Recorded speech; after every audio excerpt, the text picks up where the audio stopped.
Oi, pessoal, bora para mais um dia de Lendo a Bíblia em um ano. Hoje nós iremos ler do capítulo 14 até o capítulo 15, então já pega a sua Bíblia, o seu caderninho, o seu plano de leitura e bora. Mas como sempre, antes vamos orar. Papai, muito obrigado por esse tempo onde nós estamos aqui mais uma vez buscando te conhecer, buscando se relacionar com o Senhor, buscando ouvir a tua voz e conhecer ainda mais sobre a tua verdade, sobre a tua palavra. Nesse momento, Espírito Santo, eu te peço que o Senhor nos dê sabedoria, discernimento, entendimento, nos ajude a entender essa palavra e que essa palavra possa nos transformar por inteiro. É isso que eu te peço e te agradeço. Amém. Capítulo 14. Disse também o Senhor a Moisés: Esta é a regulamentação acerca da purificação de um leproso. Ele será levado ao sacerdote, que sairá do acampamento e o examinará. Se a pessoa foi curada da lepra, o sacerdote ordenará que 2 aves puras vivas, um pedaço de madeira de cedro, um pano vermelho e um ramo de hisopo sejam trazidos em favor daquele que será purificado. Então o sacerdote ordenará que uma das aves seja morta, numa vasilha de barro com água da fonte. Então pegará a ave viva e molhará com um pedaço de madeira de cedro, com um pano vermelho e com um ramo de hisopo, no sangue da ave morta em água corrente. 7 vezes ele aspergirá aquele que está sendo purificado da lepra, e o declarará puro. Depois soltará a ave viva em campo aberto. Aquele que estiver sendo purificado lavará suas roupas, rapará todos os seus pelos e se banhará com água, e assim estará puro. Depois disso, poderá entrar no acampamento, mas ficará fora da sua tenda por 7 dias. No 7º dia, rapará todos os seus pelos, o cabelo, a barba, as sobrancelhas e o restante dos pelos. Lavará suas roupas e banhará o corpo com água, e então ficará puro. No 8º dia, pegará 2 cordeiros sem defeito e uma cordeira de 1 ano sem defeito, com 3 jarros da melhor farinha amassada com óleo, como oferta de cereal, e uma caneca de óleo. O sacerdote que faz a purificação apresentará ao Senhor à entrada da tenda do encontro, tanto aquele que estiver para ser purificado, como as suas ofertas. Então, o sacerdote pegará um dos cordeiros e o sacrificará como oferta pela culpa, com a caneca de óleo. Ele os moverá perante o Senhor como gesto ritual de apresentação, e matará o cordeiro no lugar santo, onde são sacrificados a oferta pelo pecado e o holocausto, como se dá com a oferta pelo pecado.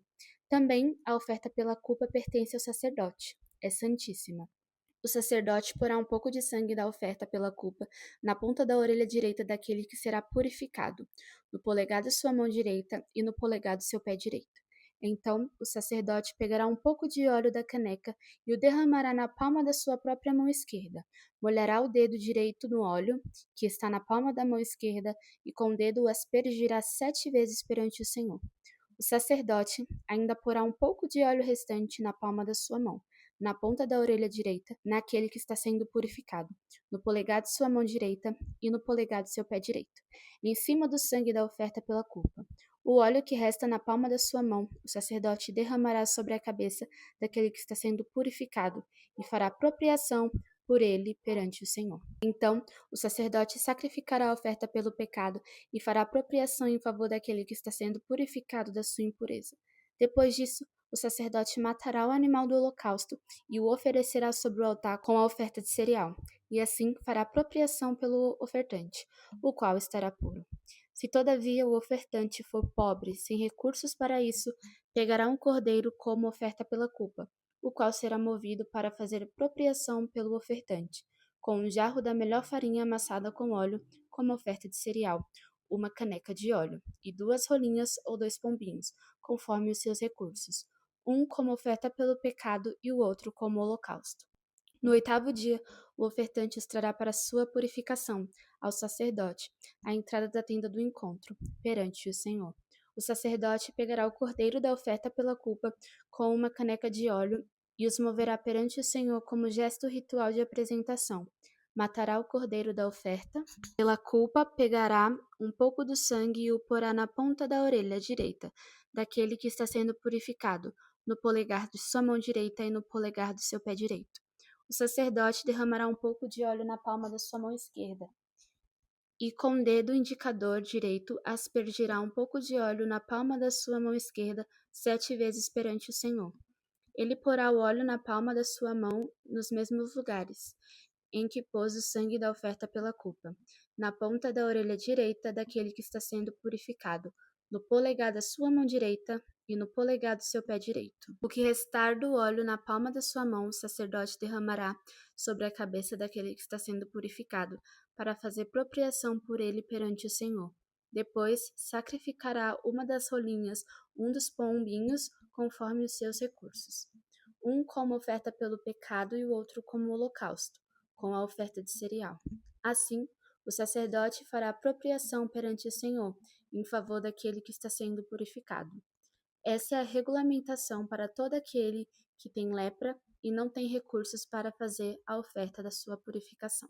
O Senhor disse a Moisés e a Arão: Quando vocês entrarem na terra de Canaã, que dou a vocês como propriedade, e eu puser mancha de mofo numa casa, na terra que lhes pertence, o dono da casa irá ao sacerdote e dirá: Parece que me há mancha de mofo em minha casa.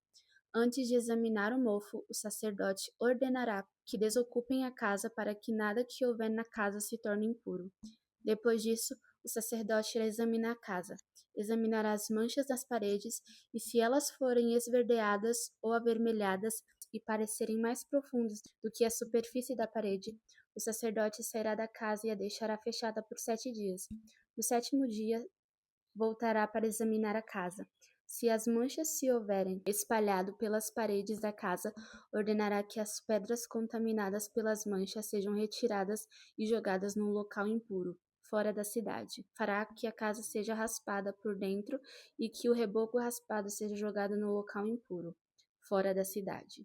Depois colocarão outras pedras no lugar das primeiras e rebocarão a casa com barro novo. Se as manchas tornarem alastrar-se na casa, depois de retiradas as pedras e de raspada e rebocada a casa, o sacerdote irá examiná-la. E se as manchas se espalharem pela casa, é mofo corrosivo. A casa está impura. Ela terá que ser demolida. As pedras, as madeiras e todo o reboco da casa. Tudo será levado para um local impuro fora da cidade.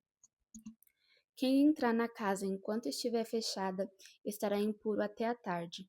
Aquele que dormir ou comer na casa terá que lavar as suas roupas.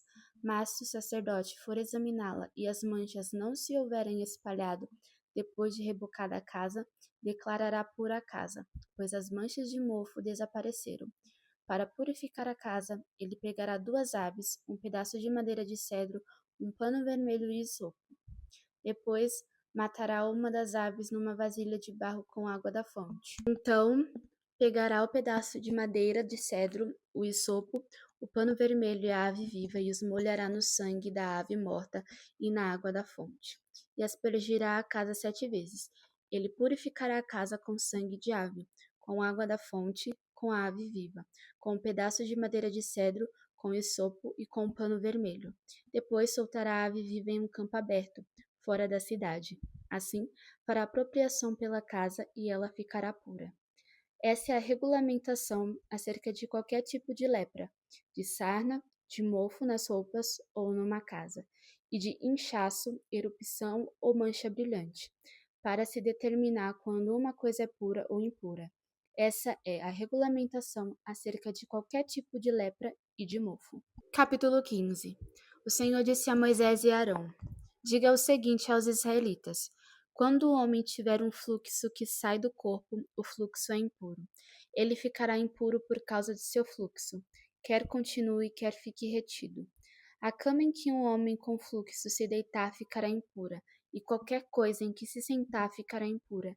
Quem tocar na cama dele lavará suas roupas, se banhará com água e ficará impuro até a tarde. Todo aquele que se sentar sobre qualquer coisa na qual esse homem se sentou, lavará suas roupas, se banhará com água e estará impuro até a tarde. Quem tocar no homem que tiver um fluxo, lavará suas roupas, se banhará com água e ficará impuro até a tarde.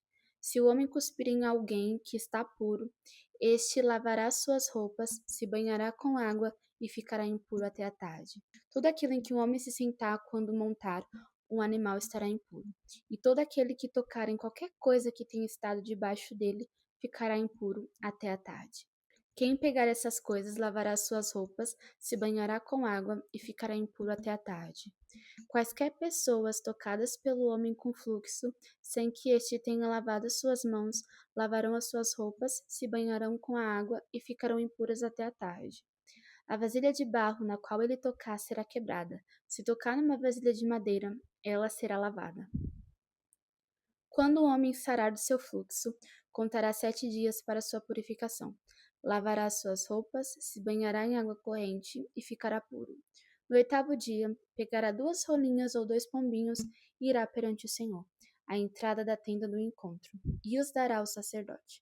O sacerdote os sacrificará, um como oferta pelo pecado e o outro como holocausto, e assim fará propriação perante o Senhor, em favor do homem, por causa do fluxo. Quando de um homem sair o sêmen, banhará todo o seu corpo com água e ficará impuro até a tarde. Qualquer peça de roupa ou de couro em que houver sêmen será lavada com água e ficará impura até a tarde. Quando o homem se deitar com uma mulher e lhe sair o sêmen, ambos terão que se banhar com água e estarão impuros até a tarde. Quando uma mulher tiver fluxo de sangue que sai do corpo, a impureza da sua menstruação durará 7 dias, e quem nela tocar ficará impuro até a tarde. Tudo o que ela se deitar durante a sua menstruação ficará impuro, e tudo sobre o que ela se sentar ficará impuro. Todo aquele que tocar em sua cama lavará suas roupas e se banhará com água, e ficará impuro até a tarde.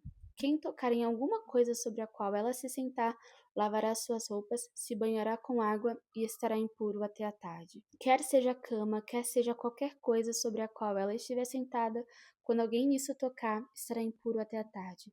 Se um homem se deitar com ela e a menstruação dela nele tocar, estará impuro por 7 dias.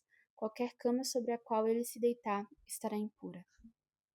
Quando uma mulher tiver um fluxo de sangue por muitos dias, fora da sua menstruação normal, ou um fluxo que continue além desse período, ela ficará impura enquanto durar o ocorrimento, como nos dias da sua menstruação. Qualquer cama em que ela se deitar enquanto continuar o seu fluxo estará impura, como acontece com a sua cama durante a sua menstruação. E tudo sobre o que ela se sentar será impuro, como durante a sua menstruação. Quem tocar em alguma dessas coisas ficará impuro. Lavará suas roupas, se banhará com a água e ficará impuro até a tarde. Quando sarar do seu fluxo, contará 7 dias, depois disso estará pura. No 8º dia pegará 2 rolinhas ou 2 pombinhos e os levará ao sacerdote, à entrada da tenda do encontro. O sacerdote sacrificará como oferta pelo pecado e o outro como holocausto, e assim fará propriação em favor dela, perante o Senhor, devido à impureza do seu fluxo. Mantenha os israelitas separados das coisas que os tornam impuros, para que não morram por contaminar com sua impureza o meu tabernáculo, que está entre eles. Essa é a regulamentação acerca do homem que tem fluxo e daquele de quem sai o sêmen, tornando-se impuro, da mulher em sua menstruação, do homem ou da mulher que tem fluxo, e do homem que se deita com uma mulher que está impura. Agora vamos orar. Papai, muito obrigado por esse dia, muito obrigado pelo que o Senhor tem nos ensinado, nos lembrado. Eu te peço para que essa mensagem possa criar raiz no nosso coração, que a tua palavra possa frutificar e glorificar o Senhor, que nós venhamos ser cobertos pelo sangue de Jesus, que é poderoso para curar, para salvar, para libertar. Que nós não venhamos esquecer que o Senhor é poderoso, que o Senhor é um Deus zeloso e está acima de tudo e de todos. Espírito Santo, continue ministrando aos nossos corações, nos ensinando, nos direcionando, trazendo clareza sobre as Escrituras. Se conosco, é isso que eu te peço. Amém. Bom, agora você já sabe, tira um tempo, medite sobre aquilo que você foi lembrado, sobre aquilo que você aprendeu. Se você quiser tirar um tempo para estudar e mais a fundo, te encorajo a fazer isso. Eu te vejo amanhã. Um beijo e tchau!